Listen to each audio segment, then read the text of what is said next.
Parce qu'il est essentiel d'être conseillé, depuis 40 ans, nos équipes accompagnent votre entreprise de sa création à sa transmission.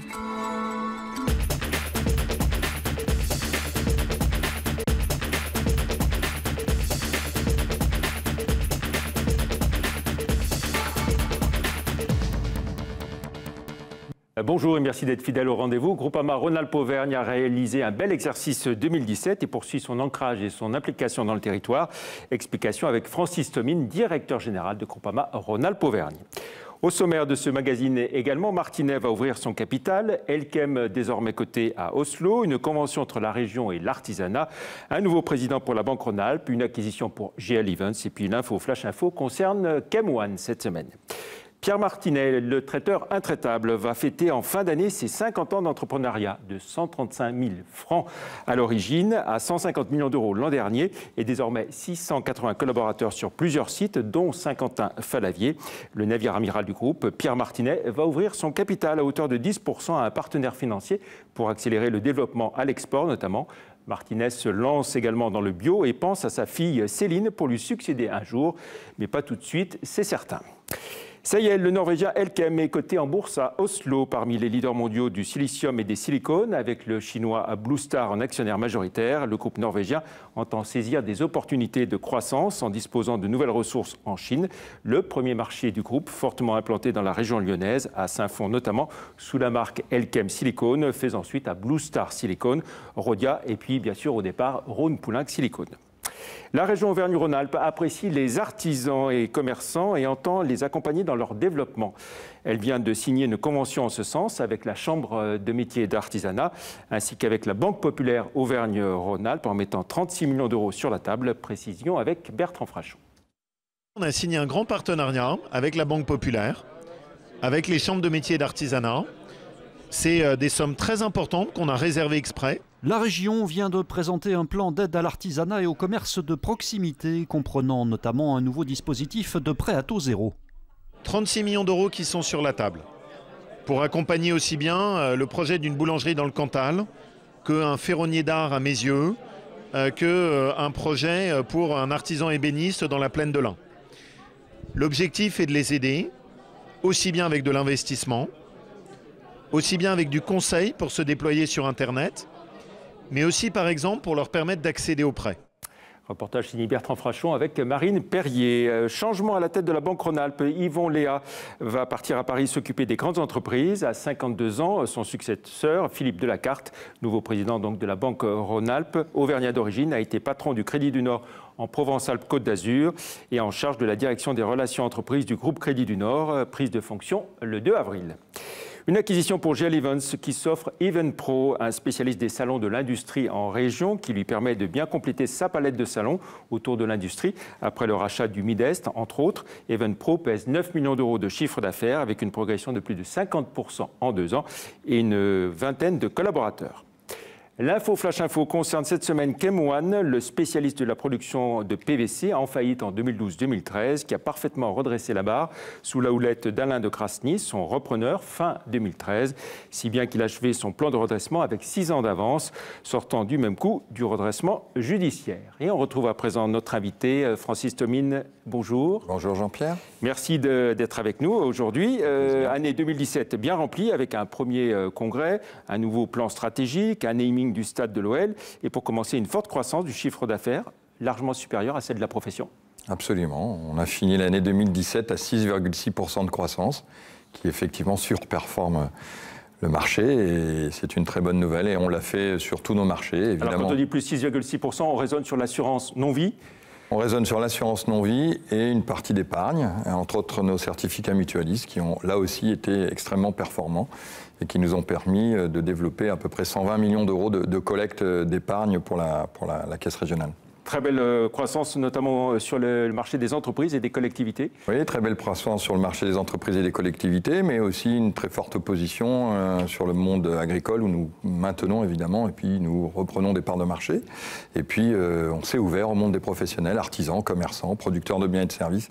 Et donc l'année 2017 aura été une très belle année de ce point de vue-là. Entreprises et collectivités, c'est une croissance à 2 chiffres. Hein, même. C'est une croissance à 2 chiffres. On utilise les 2 réseaux de distribution, le réseau direct bien évidemment, mais aussi le réseau de courtage, puisqu'on sait qu'à Lyon, nous sommes sur la 2e place de courtage après Paris. Les collectivités, vous travaillez quasiment avec les 3/4 des collectivités finalement. On est installé sur à peu près, on a sur notre territoire 4200 collectivités, on en assure à peu près 3200, donc un taux de pénétration très élevé. Oui. Alors sinistre climatique important l'an dernier, mais globalement votre taux de sinistralité reste... Oui, on arrive à avoir un taux de sinistralité de fonds de portefeuille qui est stable, qui progresse même d'ailleurs de façon intéressante.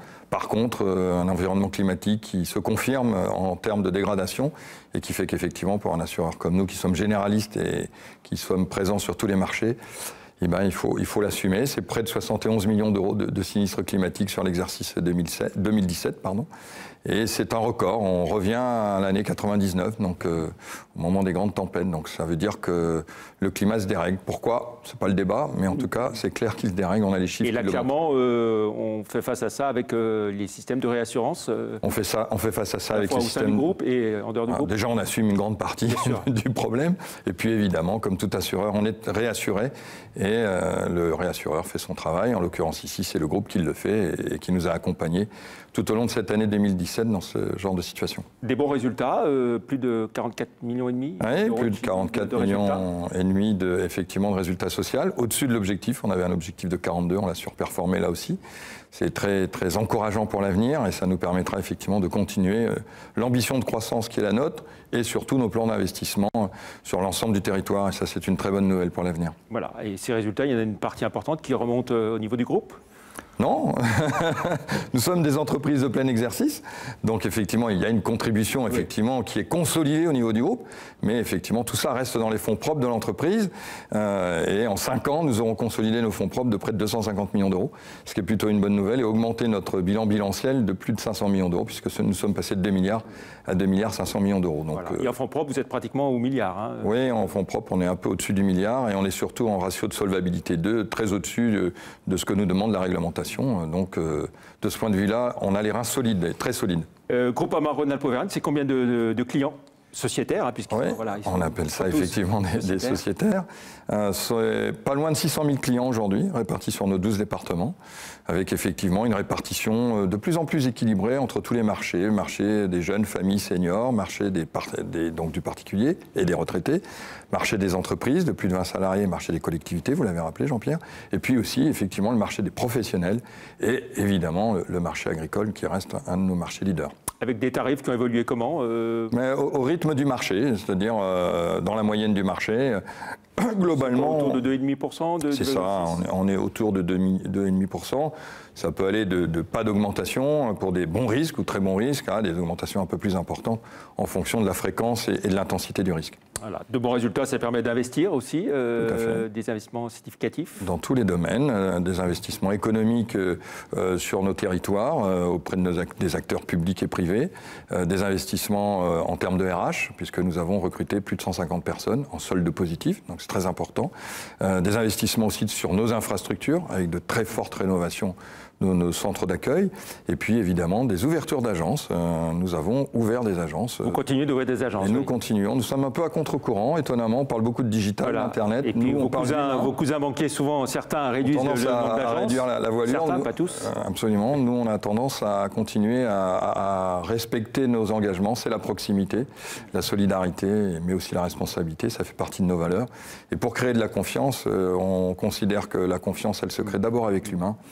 Pour nous, les outils du type digital, Internet, c'est d'abord des moyens. Certificat mutualiste, c'est une innovation de Groupama Rhône-Alpes-Auvergne. Oui, avec de très bons résultats, vous faites beaucoup plus que ce que vous aviez prévu. Absolument. On avait prévu de faire 72 millions d'euros. On en est à plus de 120 millions. On va rappeler l'esprit des certificats mutualistes. C'est l'équivalent de part sociale quand vous êtes banquier mutualiste. La loi d'économie sociale de 2014 nous a permis effectivement, nous aussi, les assureurs mutualistes, de pouvoir émettre l'équivalent de part sociale. Ça s'appelle chez nous les certificats mutualistes.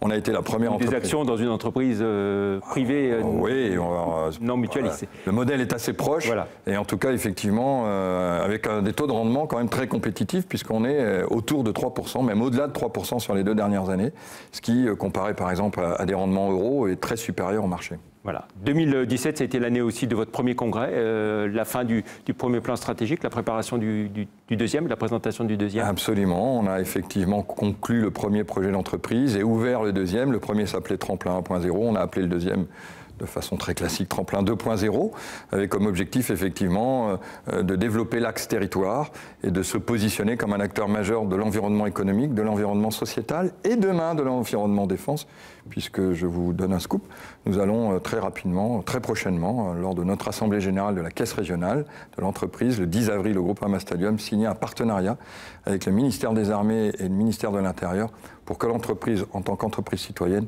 devienne une entreprise citoyenne défense au service de nos concitoyens. Alors, qu'est-ce qu'il y aura dans les grandes lignes de cette convention Tout simplement, nous avons des réservistes opérationnels dans l'entreprise. Nous avons un peu plus de 2000 salariés aujourd'hui, hommes et femmes, réunis. Et un certain nombre de ces salariés se sont portés volontaires dans la continuité, malheureusement, des événements tragiques qu'on a vécus ces dernières années. Et c'est malheureusement, là aussi, d'actualité.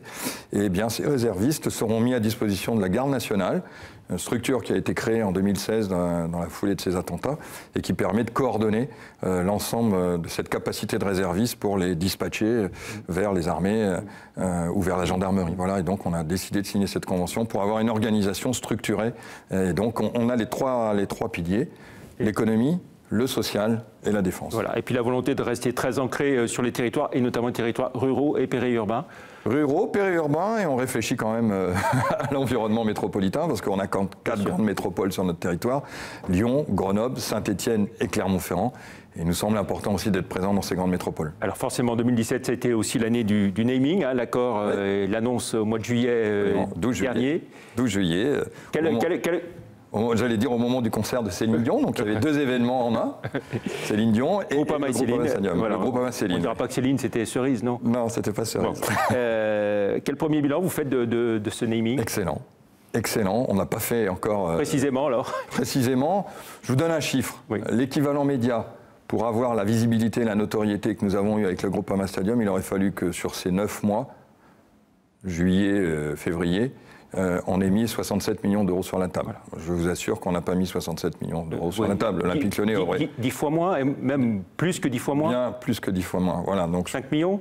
Je ne donnerai pas de chiffres, tout ça est confidentiel, vous le savez, Jean-Pierre, mais en tout cas, ce qui est sûr, c'est que le rapport qualité-prix est à la hauteur de nos ambitions. Et je pense que ce partenariat est gagnant-gagnant, tant effectivement pour le groupe Rhône-Alpes-Auvergne, mais aussi pour le groupe OL.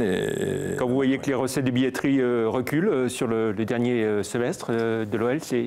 Ouais, non, je pense qu'il y a eu Non, je pense pas. Non, pas du tout. D'abord, on est le stade aujourd'hui en termes de fréquentation le plus élevé en France, donc c'est plutôt une bonne nouvelle. Après, il y a des actions marketing pour faire venir les jeunes, les moins jeunes, qui font qu'effectivement, il y a des offres tarifaires très compétitives, qui fait qu'en termes de billetterie, on n'est pas forcément... Les 35 000 personnes en Coupe d'Europe, c'est pas décevant quand même? C'est plus qu'au Vélodrome. Oui. Donc, c'est nous qui avons, en général, sur les matchs de Coupe d'Europe, le plus grand nombre de spectateurs.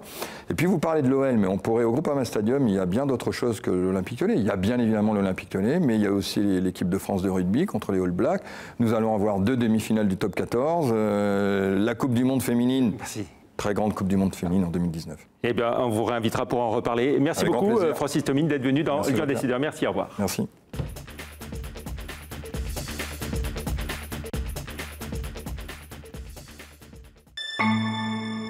Parce qu'il est essentiel d'être conseillé, depuis 40 ans, nos équipes accompagnent votre entreprise de sa création à sa transmission.